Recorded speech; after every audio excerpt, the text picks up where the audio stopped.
Now, some important points related to determinants.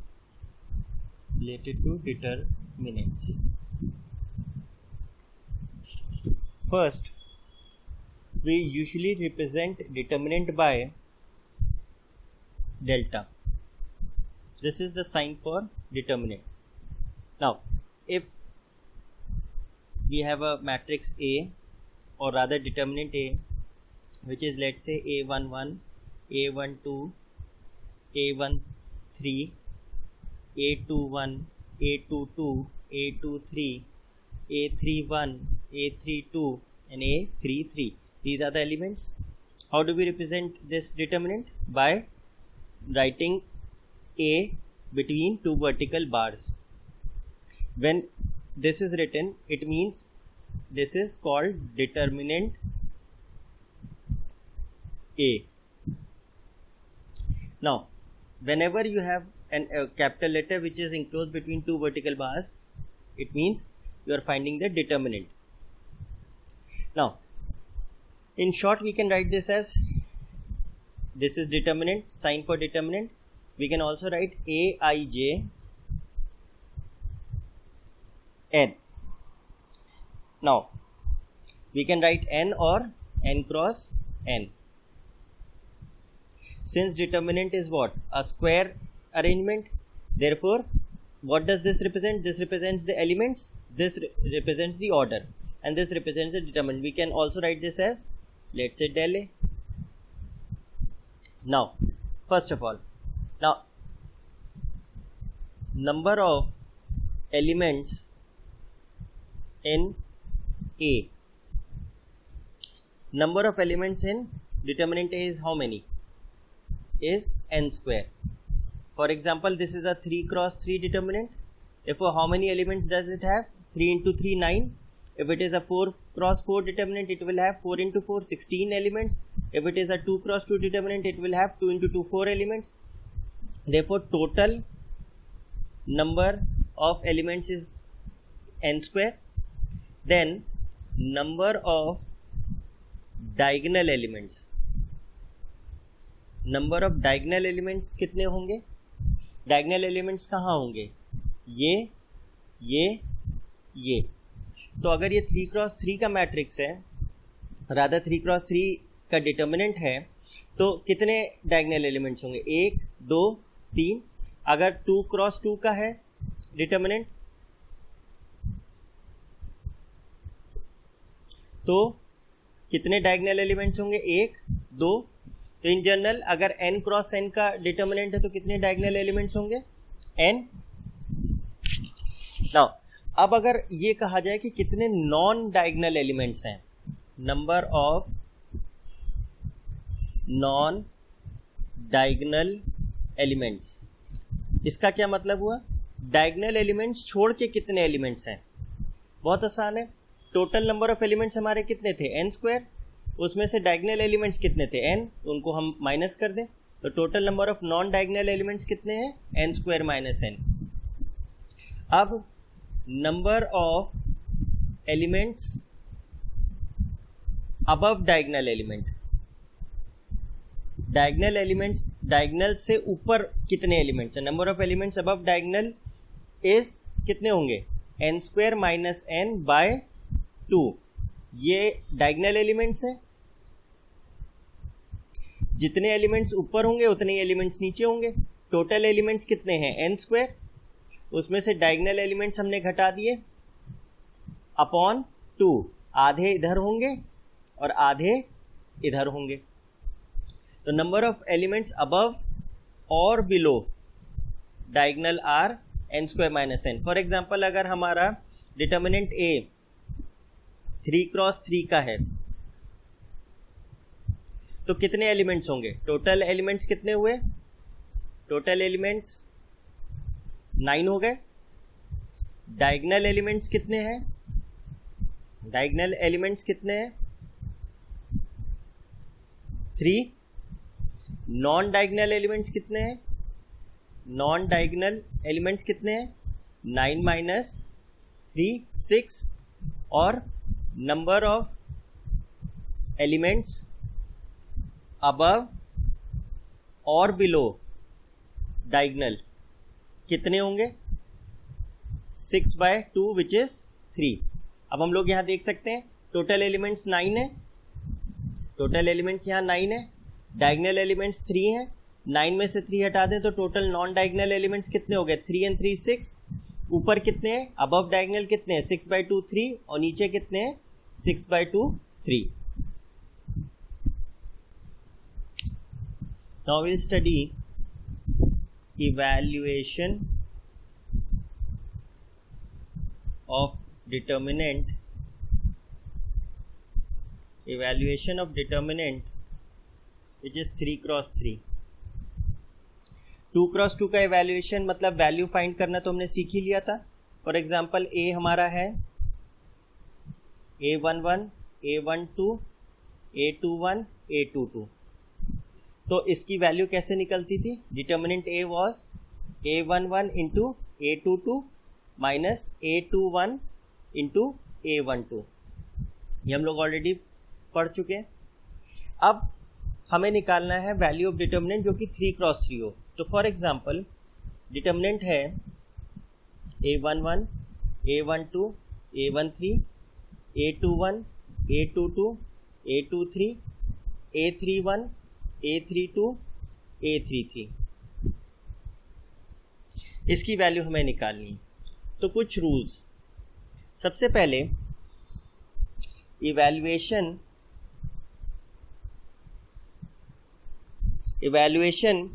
Can be done along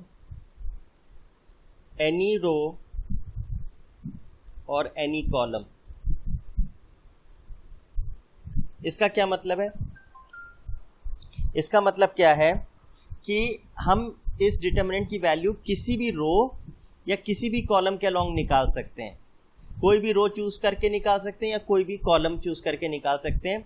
the value remains the same, value पे कोई असर नहीं पड़ेगा, आप कहीं से भी निकाल सकते हैं। सेकेंड, कैसे निकालते हैं? Now, for value, find the sum of products of elements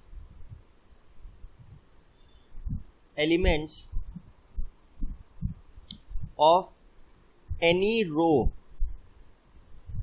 or column with its corresponding cofactor।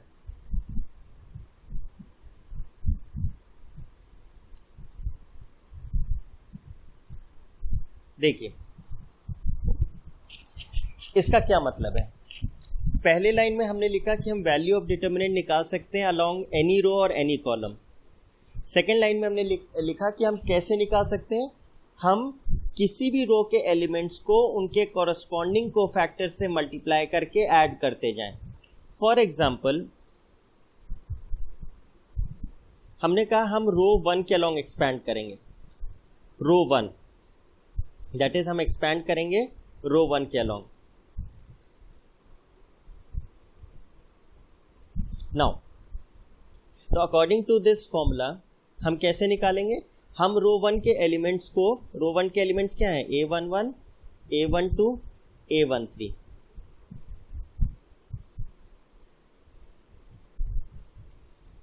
A13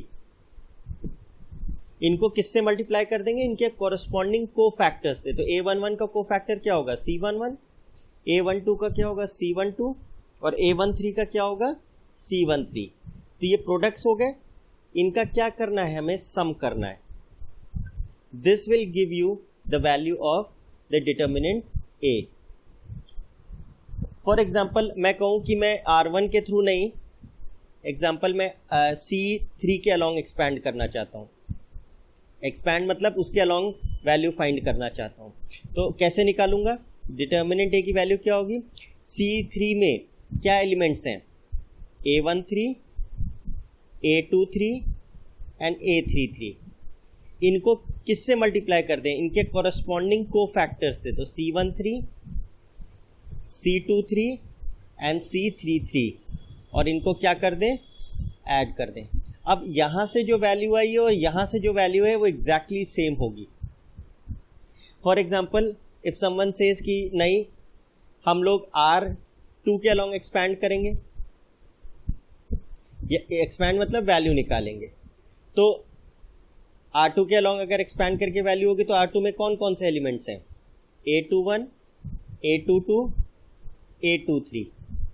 इनको किससे मल्टीप्लाई कर दें? इनके कॉरस्पॉन्डिंग कोफैक्टर्स थे C21, C22, C23, और इनको क्या कर दें? ऐड कर दें। किसी भी तरीके से आप निकालें, वैल्यू ऑफ डिटर्मिनेंट सेम ही रहेगी। Now let's take an example. Let's say हमारे पास एक डिटर्मिनेंट है 1, 4, 7, 2, 0, -2, 3, -1, 1, और हम इस डिटर्मिनेंट की वैल्यू निकालना चाहते हैं, एवैल्यूएशन चाहते हैं। तो लेट्स से एज यूजुअल हम लोग का रूल क्या था? हम किसी भी रो या किसी भी कॉलम के अलॉन्ग इसे एक्सपैंड कर सकते हैं। रूल क्या था? जिस रो के अलॉन्ग या जिस कॉलम के अलॉन्ग एक्सपैंड करेंगे उसके एलिमेंट्स को उसके कॉरस्पॉन्डिंग कोफैक्टर से मल्टीप्लाई करके ऐड कर देंगे। तो फॉर एग्जांपल हम लोग R1 के अलॉन्ग एक्सपैंड करते हैं, एक्सपैंडिंग along R1। नाउ अगर एक्सपैंडिंग along R1 है तो क्या कैसे निकालेंगे? R1 में क्या एलिमेंट्स हैं? A11, A12, A13, और इनको किससे मल्टीप्लाई कर दें? इनके कॉरस्पॉन्डिंग कोफैक्टर से, और उन्हें ऐड कर दें उस प्रोडक्ट को। तो इसके लिए A11 हमारा क्या है? 1 है, A12 2 है, A13 3 है। अब हमें क्या चाहिए? कॉरस्पॉन्डिंग कोफैक्टर्स चाहिए। तो C11 कैसे निकालते थे? -1 रेज़ टू पावर 1 + 1, और वो डिटर्मिनेंट लिखते थे जो फर्स्ट रो फर्स्ट कॉलम को डिलीट करके मिलेगा। तो फर्स्ट रो फर्स्ट कॉलम को डिलीट करेंगे तो क्या मिलेगा? 0, -2, -1 1। इसी तरह C12 क्या होगा? -1 raise to power 1 + 2। First row और सेकेंड कॉलम को डिलीट कीजिए, फर्स्ट रो सेकेंड कॉलम, तो क्या एलिमेंट्स बचेंगे? 4, 7, -1 1, और C13 क्या होगा? -1 रेज़ टू पावर 1 + 3, और क्या डिटर्मिनेंट बचा? C13 first row third column हटाइए, 4, 7, 0, -2, और 2 × 2 डिटर्मिनेंट को सॉल्व करना तो हमें आता ही है। नाउ -1 की पावर 1 + 1 2, -1 की पावर 2, और ये वैल्यू क्या आएगी? 0 × 1 -2 × -1। फिर क्या वैल्यू आई? -1 रेज़ टू पावर 2 इवन है तो ये तो पॉजिटिव हो गया, ये हो गया +2, तो आंसर क्या आया? -2। सिमिलरली C12 की क्या आई? -1 raise to power 3 which is odd, तो -1 ही बचेगा। ब्रैकेट में क्या आएगा? 4 × 1 -7 × -1, तो क्या वैल्यू आएगी? 4 + 7 11, और बाहर माइनस है तो -11, एंड इसकी value -1 raise to power 1 + 3 which is 4, वो तो इवन हो गया। यहाँ अंदर होगी 4 × -2 -0 × 7, ये वाला पार्ट तो पॉजिटिव हो गया, -1 raise to power even number +1 हो गया, तो ये आ गया -8। तो डिटर्मिनेंट A की वैल्यू क्या आएगी? A11 which is 1 × C11 which is -2, plus A12 × C12 which is -11, and A13 which is 3 × C13 which is -8। तो क्या वैल्यू आई? -2, -22 एंड -24।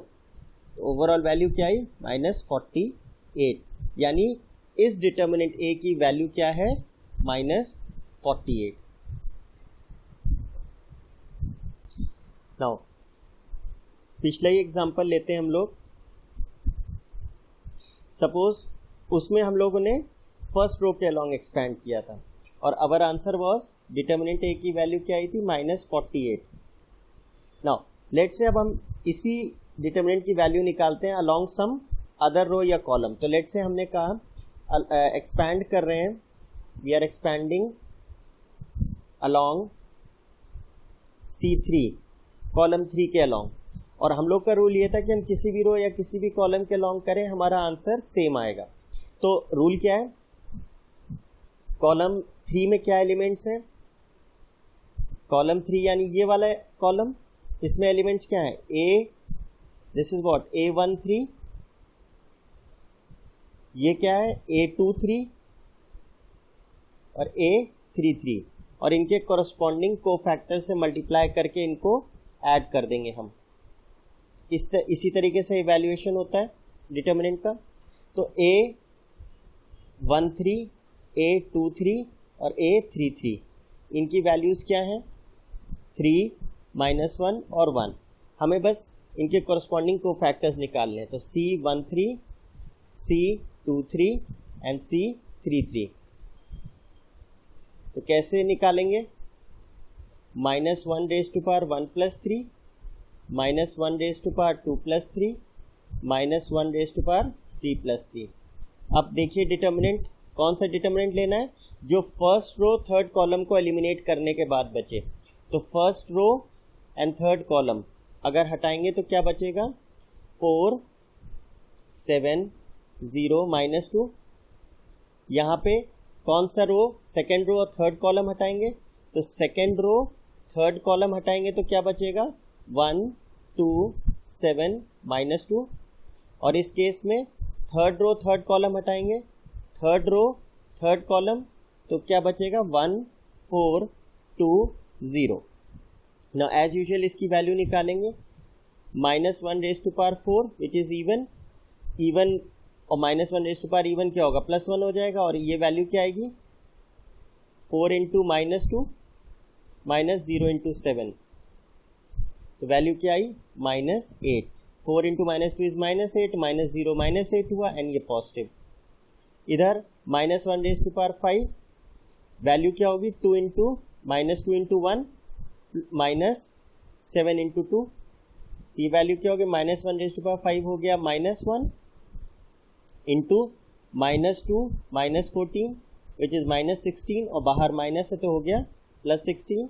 सिमिलरली इसकी वैल्यू -1 raised to power 6, ये हो गया 1 × 0 -4 × 2, तो क्या होगा, 0 -8 इज -8, और बाहर पॉजिटिव है तो -8।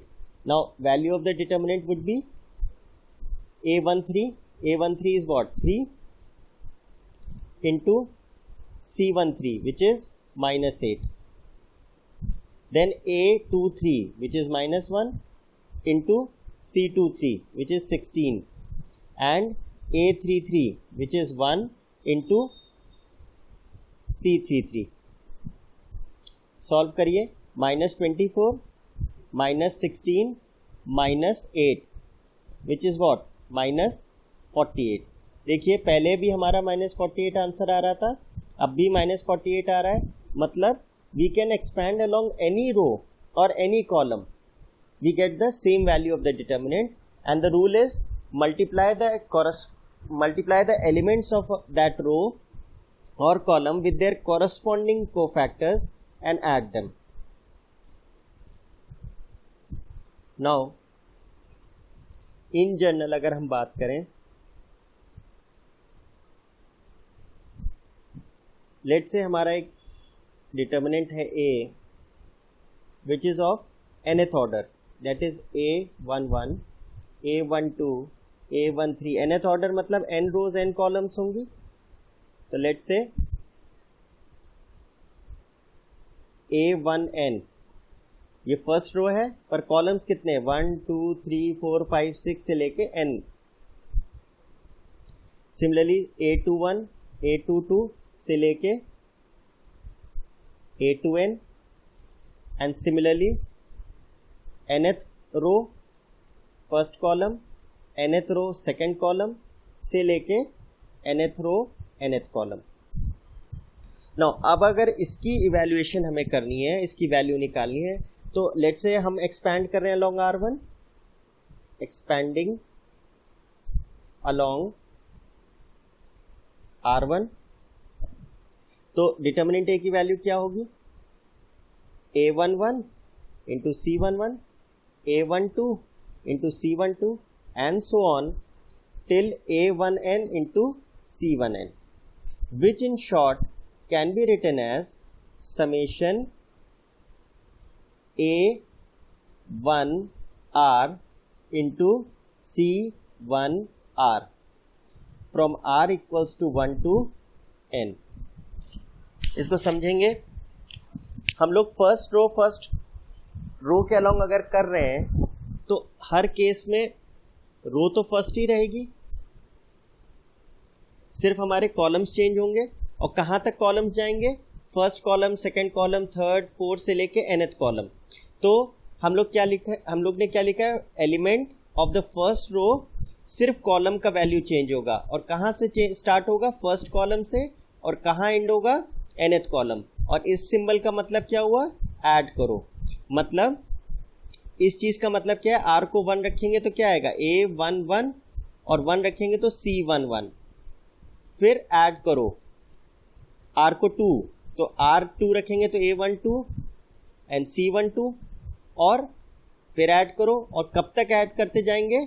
जब तक r की वैल्यू n ना हो जाए, मतलब A1n C1n, which is same as जो हमने यहां लिखा है। तो अगर ऐसे भी लिखा हुआ है तो it means the same thing. ये इसका मतलब, इसको देख के हम ये पहचानेंगे कि हमने फर्स्ट रो के अलॉन्ग एक्सपैंड किया है। For example, if we expanding along let's say C3, तो डिटर्मिनेंट ए कैसे निकालेंगे? C3 मतलब कॉलम थर्ड के अलॉन्ग हम एक्सपैंड कर रहे हैं, तो क्या होगा? A13 C13, फिर A23 C23, A33 C33 से लेके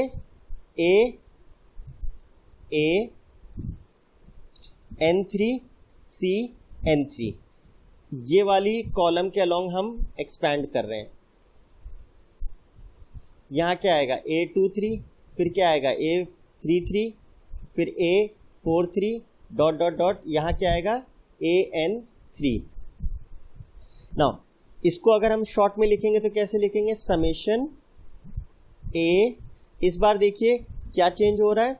इस बार रो चेंज हो रही है। First row, second row, third row से nth रो, कॉलम सेम है। कॉलम देखिए सेम है। It means what will write? Column तो 3 है, रो चेंज हो रहा है।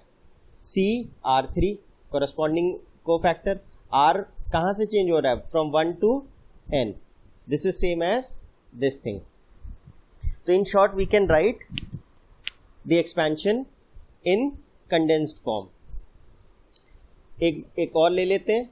Let's say we expand along R3। Determinant A कैसे आएगा? R3 मतलब थर्ड कॉलम, तो यहाँ क्या आएगा? A31, A32, A33, A34 से लेके A3n।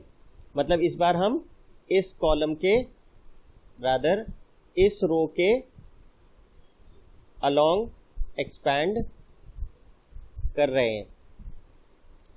तो कैसे लिखेंगे? A31 C31, A32 C32, A33 C33 से लेके A3n C3n।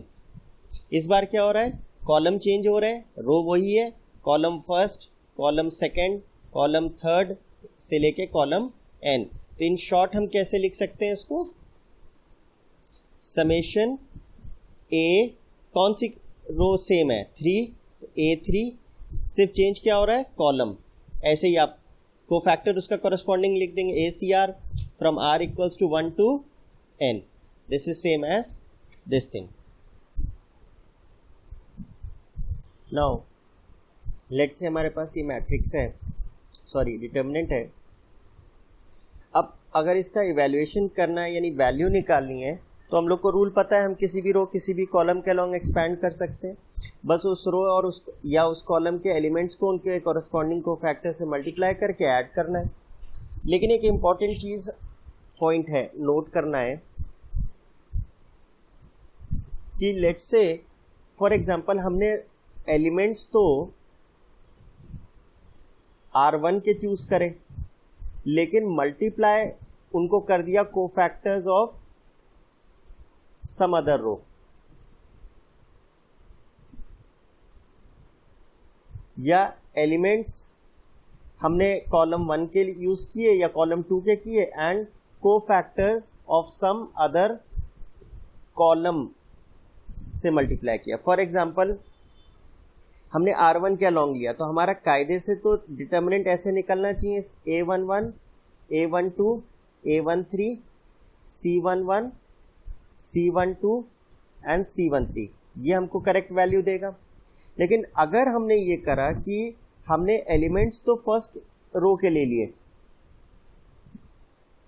लेकिन कोफैक्टर हमने किसी और रो के लिए, कॉलम के नहीं, हमने किसी दूसरी रो के ले लिए। हमें लेने फर्स्ट रो के चाहिए थे कोफैक्टर लेकिन हमने लेट से दूसरी रो के ले लिए, लेट से C21, C22, C23 और ये वैल्यू निकाली तो ये हम पाएंगे कि हमेशा इसकी वैल्यू 0 आएगी। ये हमको डिटर्मिनेंट की वैल्यू तो नहीं देगा लेकिन ये वैल्यू हमेशा क्या आएगी, दिस विल ऑलवेज बी 0।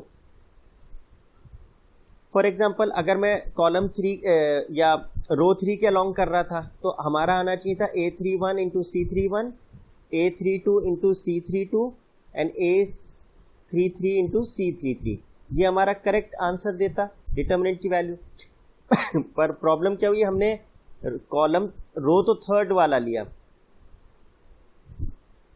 लेकिन कोफैक्टर किसी और के मल्टीप्लाई कर दिए, मतलब थर्ड रो के कोफैक्टर ना मल्टीप्लाई करके किसी और के करें। तो जैसे हमने फर्स्ट रो के कर दिए तो C11, C12, C13, तो इसकी वैल्यू हमेशा क्या आएगी, 0 आएगी। ये आपको डिटर्मिनेंट की वैल्यू नहीं देगा। ये बात और है कि डिटर्मिनेंट की वैल्यू भी इनिशियली 0 आ रही हो वो एक अलग बात है, लेकिन ये हमेशा वैल्यू क्या देगा, 0 ही देगा। फॉर एग्जाम्पल अगर मैं किसी कॉलम के अलॉन्ग एक्सपैंड करता, लेट से फर्स्ट कॉलम के अलॉन्ग करता, तो फर्स्ट कॉलम के अलॉन्ग करता तो क्या आता, C11, C21, C31। अब इसमें अगर सही आंसर चाहिए था तो C11, C21, C31 से मल्टीप्लाई करते, इनके कॉरस्पॉन्डिंग कोफैक्टर्स, तो हमको डिटर्मिनेंट ए दे देता। लेकिन अगर हमने एलिमेंट्स तो फर्स्ट कॉलम के लिए लेकिन इनके जो कोफैक्टर्स जिनसे इसे मल्टीप्लाई करना है तो वो किसी और कॉलम के ले लिए, let's say C21, C22, C23 और फिर वैल्यू निकाली तो वो हमेशा क्या आएगी, 0 आएगी। लेकिन अगर हमने एलिमेंट्स तो लेट से किसी रो के लिए, लेट से R1 के लिए, और कोफैक्टर किसी कॉलम के ले लिए, या एलिमेंट्स हमने कॉलम के किसी के लिए और कोफैक्टर्स हमने किसी रो के लिए के मल्टीप्लाई कर दिए, तो इस केस में ना तो डिटर्मिनेंट की वैल्यू मिलेगी और ना ही 0 मिलेगा। मतलब we can not say anything कि क्या आंसर आएगा, वो 0 भी नहीं होगा और डिटर्मिनेंट ए भी नहीं होगा। दैट इज हम कुछ नहीं कह सकते क्या आएगा, पर डिटर्मिनेंट ए भी नहीं होगा और 0 भी नहीं आएगा। For example let's say we have a determinant, let's say earlier determinant जो हमने लिया 2 - 1 - 3, 3 - 2 4, and then 0 5 minus 7. Let's say हमने C11, C12, C13 निकाला. अब हम लोग काफ़ी यूज टू हो गए, तो हम लोग डायरेक्टली भी कर सकते हैं.